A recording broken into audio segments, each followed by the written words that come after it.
ഭഗവത്ഗീത സാംഖ്യയോഗം 18-ാമത്തെ ശ്ലോകം.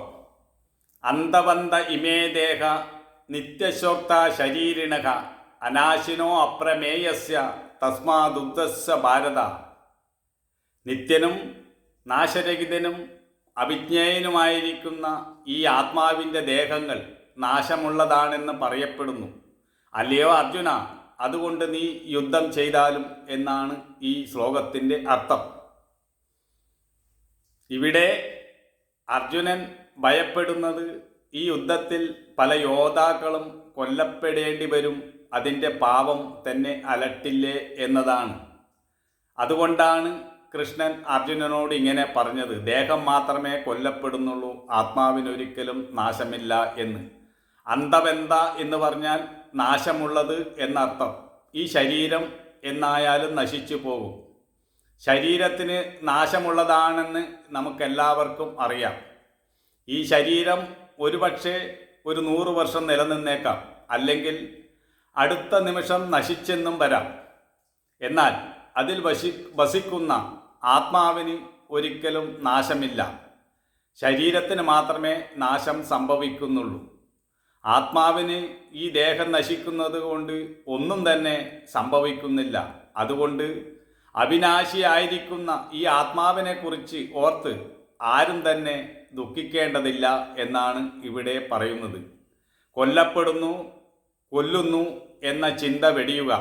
ഇവിടെ കൊല്ലുന്നവനെന്ന് വിചാരിക്കുന്നവനും കൊല്ലപ്പെടുന്നവനെന്ന് വിശ്വസിക്കുന്നവനും രണ്ടുപേരും സത്യമറിയുന്നില്ല.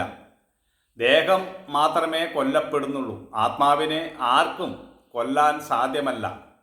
ഇവിടെ തത്വബോധം മനസ്സിലാക്കി ദേഹാഭിമാനത്തെ ജയിക്കുക, എന്നിട്ട് ധീരമായി കർത്തവ്യകർമ്മങ്ങൾ ചെയ്യുക എന്നാണ് കൃഷ്ണൻ അർജുനനോട് പറയുന്നത്. ദേഹം എന്തായാലും ഒരു ദിവസം നശിക്കും, അതിനെക്കുറിച്ച് ഓർത്തിട്ട് യാതൊരു ഫലവുമില്ല. നീ ഇപ്പോൾ ഒരു യുദ്ധക്കളത്തിലാണ് നിൽക്കുന്നത്. നിന്റെ ധർമ്മം യുദ്ധം ചെയ്യുക എന്നതാണ്. ഇവിടെ യുദ്ധം കർത്തവ്യമായി വന്നിരിക്കുകയാണ്. യുദ്ധം കർത്തവ്യമായി വന്നിരിക്കുന്നത് കൊണ്ട് അങ്ങനെയുള്ള ഒരാൾ, യുദ്ധക്കളത്തിൽ നിൽക്കുന്ന ഒരു യോദ്ധാവ്, പുണ്യഭാവത്തെക്കുറിച്ച് ചിന്തിച്ചിട്ട് യാതൊരു കാര്യവുമില്ല. നിങ്ങൾ യുദ്ധം ഒഴിവാക്കാൻ പരമാവധി ശ്രമിച്ചതാണ്, എന്നാൽ യുദ്ധം ഒഴിവായില്ല. യുദ്ധം നിങ്ങളെ, അല്ലെങ്കിൽ വിധി നിങ്ങളെ യുദ്ധത്തിലേക്ക് തന്നെ തള്ളിവിട്ടിരിക്കുകയാണ്. ഇനി കർത്തവ്യകർമ്മങ്ങൾ ചെയ്യുക, ഇതിൽ നിന്നും ഒളിച്ചോടാൻ ശ്രമിക്കാതിരിക്കുക. നീ ദേഹം നശിക്കുമ്പോൾ എല്ലാം നശിച്ചു പോകും, അല്ല ആത്മനാശം വരും എന്ന് ചിന്തിക്കുന്നത് വെറുതെ ഭ്രമമാണ്. അതുകൊണ്ട് ഇപ്പോൾ ഈ സാഹചര്യത്തിൽ യാതൊരു ഫലവുമില്ല. അതുകൊണ്ട് അധർമ്മികളായ ദുര്യോധനാദികളെ ജയിക്കുക, അതാണ് നിന്റെ ഇപ്പോഴത്തെ കർത്തവ്യം. ഇനി കഴിഞ്ഞ കാര്യത്തെക്കുറിച്ചും വരാൻ പോകുന്ന കാര്യത്തെക്കുറിച്ചൊന്നും ഓർത്തിട്ട് യാതൊരു കാര്യവുമില്ല. ഇപ്പോൾ ഇവിടെ എന്താണോ കർത്തവ്യം അത് ചെയ്യുക, അല്ലാതെ ദുഃഖിച്ച് വിലപിച്ചിരുന്നത് കൊണ്ട് യാതൊരു നേട്ടവും ഉണ്ടാകാൻ പോകുന്നില്ല എന്ന് തന്നെയാണ് കൃഷ്ണൻ അർജുനനോട് പറയുന്നത്. അർജുനനെ കൃഷ്ണൻ യുദ്ധത്തിന് പ്രേരിപ്പിക്കുക എന്നത് തന്നെയാണ് ഇവിടെ ചെയ്യുന്നത് എന്ന് ഈ ശ്ലോകത്തിലൂടെ നമുക്ക് മനസ്സിലാക്കാൻ കഴിയും.